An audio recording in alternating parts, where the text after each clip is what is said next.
ಯಲ್ಲಾಪುರ ಪಟ್ಟಣದ ತಾಲೂಕಾ ಪಂಚಾಯತ್ ಸಭಾಂಗಣದಲ್ಲಿ ನಡೆದ ಜಿಲ್ಲಾ ಮಟ್ಟದ ಜೇನು ಬೇಸಾಯ ಕಾರ್ಯಾಗಾರಕ್ಕೆ ಶಾಸಕ ಶಿವರಾಮ್ ಹೆಬ್ಬಾರ್ ಚಾಲನೆ. ಪಟ್ಟಣದ ತಾಲೂಕಾ ಪಂಚಾಯತ್ ಸಭಾಂಗಣದಲ್ಲಿ ತೋಟಗಾರಿಕೆ ಇಲಾಖೆ, ಶ್ರೀದೇವಿ ರೈತ ಉತ್ಪಾದಕ ಕಂಪನಿ, ಜಿಲ್ಲಾ ಪಂಚಾಯತ್, ರಾಷ್ಟ್ರೀಯ ಜೇನು ಮಂಡಳಿ ಆಶ್ರಯದಲ್ಲಿ ವೈಜ್ಞಾನಿಕ ಜೇನು ಬೇಸಾಯ ಕುರಿತು ಜಿಲ್ಲಾ ಮಟ್ಟದ ಕಾರ್ಯಾಗಾರ ಉದ್ಘಾಟಿಸಿ ಶಾಸಕ ಶಿವರಾಮ್ ಹೆಬ್ಬಾರ್ ಮಾತನಾಡಿ, ಕೃಷಿ ಜೊತೆಗೆ ತೋಟಗಾರಿಕೆ ಬೆಳೆ ಇನ್ನಿತರ ಬೆಳೆಗಳ ಬಗ್ಗೆ ಗಮನ ಹರಿಸದೆ ನಾವು ಮಲೆನಾಡು ರೈತರು ಸುಲಭದ ಬೆಳೆಗಳಿಗೆ ಮಾರು ಹೋಗಿದ್ದೇವೆ, ಕಷ್ಟವಿಲ್ಲದ ಆರ್ಥಿಕ ಬೆಳೆಗಳಿಗೆ ಮಾರಾಟವಾಗಿದ್ದೇವೆ ಎಂದು ವಿಷಾದ ವ್ಯಕ್ತಪಡಿಸಿದರಲ್ಲದೆ, ಖರ್ಚಿಲ್ಲದ ಔಷಧಿ ಸಿಂಪಡಿಸದೆ ಸಾವಯವವಾಗಿ ಬೆಳೆಯಬಹುದಾದ ಗೋಡಂಬಿ, ಜೇನು, ಕಾಳುಮೆಣಸು, ಯಾಲಕ್ಕಿಯಂಥ ಕಷ್ಟದ ಬೆಳೆಗಳನ್ನು ಬೆಳೆಯುವ ಹವ್ಯಾಸ ಇಲ್ಲದಂತಾಗುತ್ತಿದೆ. ಆಹಾರ ಬೆಳೆಗಳಿಂದ ವಿಮುಖರಾಗುತ್ತಿರುವುದು ಮುಂದಿನ ದಿನಗಳಲ್ಲಿ ತುಂಬ ಆತಂಕಕಾರಿಯಾಗಲಿದೆ ಎಂದರಲ್ಲದೆ, ಯಾವ ರೈತನಿಗೆ ಯಾವ ಬೆಳೆ ಬೆಳೆಯಬಾರದೆಂಬ ನಿಯಮ ಯಾವ ಸರ್ಕಾರ ಮಾಡಲಾಗದು, ಅದು ರೈತನ ಹಕ್ಕು. ಆದ್ದರಿಂದ ಬಹುಬೇಡಿಕೆಯಾದ ಜೇನು ಕೃಷಿಗೆ ನಾವು ಮುಂದಾಗಬೇಕಿದೆ. ದೇಶದಲ್ಲಿ 60% ಜೇನು ಉತ್ಪಾದನೆಯ ಕೊರತೆ ಇದೆ, ಅದಕ್ಕೆ ಬಹುದೊಡ್ಡ ಮಾರುಕಟ್ಟೆ ಇದೆ ಎಂದರು. ತೋಟಗಾರಿಕಾ ಉಪನಿರ್ದೇಶಕ ಡಾಕ್ಟರ್ ಬಿ.ಪಿ. ಸತೀಶ್ ಮಾತನಾಡಿ, ಜೇನು ಹುಳುಗಳಿಂದ ಕೃಷಿ ಬೆಳೆಗಳು ಸೇರಿದಂತೆ ಉಳಿದ ಬೆಳೆಗಳು ಪರಾಗಸ್ಪರ್ಶಗೊಳ್ಳುತ್ತವೆ.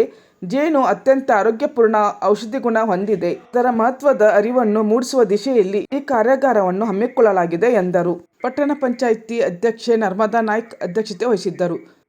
ಸಂಪನ್ಮೂಲ ವ್ಯಕ್ತಿಗಳಾದ ಜೇನು ಕೃಷಿ ತಜ್ಞರಾದ doctor K T. Vijayakumar, doctor Javaregowda, doctor Roopa Patil, doctor Eshwarappa, ವಿವಿಧ ಸಂಘಟನೆಯ ಪ್ರಮುಖರಾದ ಸುಬ್ರಹ್ಮಣ್ಯ ಭಟ್, ಗಣೇಶ್ ಹೆಗಡೆ ಪಣತಗೇರಿ, ಗಜಾನನ್ ಭಟ್ ಕಳಚೆ, ಸುಬ್ಬಣ್ಣ ಕುಂಟೆಗಾಳಿ, ಗುರುಪ್ರಸಾದ್ ಭಟ್ ಮಂಚಿಕೇರಿ ಮತ್ತಿತರರು ಇದ್ದರು. ಹಿರಿಯ ಸಹಾಯಕ ತೋಟಗಾರಿಕಾ ನಿರ್ದೇಶಕ ಸತೀಶ್ ಹೆಗಡೆ ಸ್ವಾಗತಿಸಿದರು. ಸಹಾಯಕ ನಿರ್ದೇಶಕಿ ಕೀರ್ತಿ ಹೆಗಡೆ ನಿರ್ವಹಿಸಿದರು.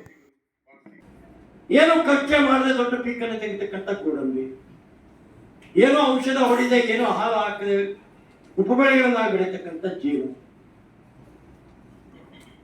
ತೋಟದ ಮಧ್ಯದಲ್ಲೇ ಬೆಳೀತಕ್ಕಂಥ ಕಾಳು ಮೆಣಸು, ತೋಟದ ಬುಡದಲ್ಲಿ ಹಾಕ್ತಕ್ಕಂಥ ಯಾಲಕ್ಕಿ. ಏನಾಗಿದೆ ನಮ್ಮ ಮಲೆನಾಡಿನ ರೈತ ಪರಿಸ್ಥಿತಿ ಏನಾಗಿದೆ ಅಂದರೆ, ನಾವು ಸುಲಭದ ಬೆಳೆಗಳಿಗೆ ಮಾರು ಹೋಗಿದ್ದೇವೆ, ಕಷ್ಟ ಇಲ್ಲದೆ ಆರ್ಥಿಕವಾಗಿ ಗಟ್ಟಿಯಾಗ್ತಕ್ಕಂಥ ಬೆಳೆಗಳಿಗೆ ನಾವು ಮಾರಾಟ ಆಗಿದ್ದೇವೆ. ನಮಗೆ ಕಷ್ಟದ ಬದುಕನ್ನು ನೋಡಿ ಬೆಳೆಗಳನ್ನು ಬೆಳೀತಕ್ಕಂಥ ಹವ್ಯಾಸವನ್ನು ನಾವು ಕಳ್ಕೊಂಡಿದ್ದೇವೆ. ಅಡಿಕೆ ನೆಟ್ಟಾಯ್ತು, ಅಡಿಕೆ ಬರುತ್ತೆ, ಒಳ್ಳೆ ರೇಟ್ ಇದೆ, ದುಡ್ಡು ಸಿಗುತ್ತೆ. ಮತ್ತು ನಮ್ಮ ಬೆಳೆಗಳನ್ನ ಒಂದು ಹೊರತುಪಡಿಸಿದ್ರೆ ಸಿಂಗಾರದ ಬೆಲೆ ದುಡ್ಡು ಸಿಗ್ತಕ್ಕಂಥ ಮತ್ತು ಯಾವ ಬೆಳೆಯೂ ದೇಶದಲ್ಲಿ ಇಲ್ಲ.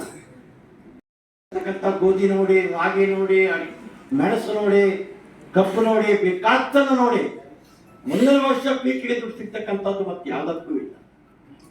ಈ ಕಾಲ ಏನಾದರೂ ನಮ್ಗೆ ಆಕ್ಸಿಡೆಂಟ್ ಅಂತ ಇಟ್ಕೊಳ್ಳಿ, ಆಕ್ಸಿಡೆಂಟ್ ಆಗ್ತಕ್ಕಂಥ ಕಾಲ ನಿರ್ಮಾಣ ಆದರೆ what is the next position of agriculturist? But the thinking that this time is very much important.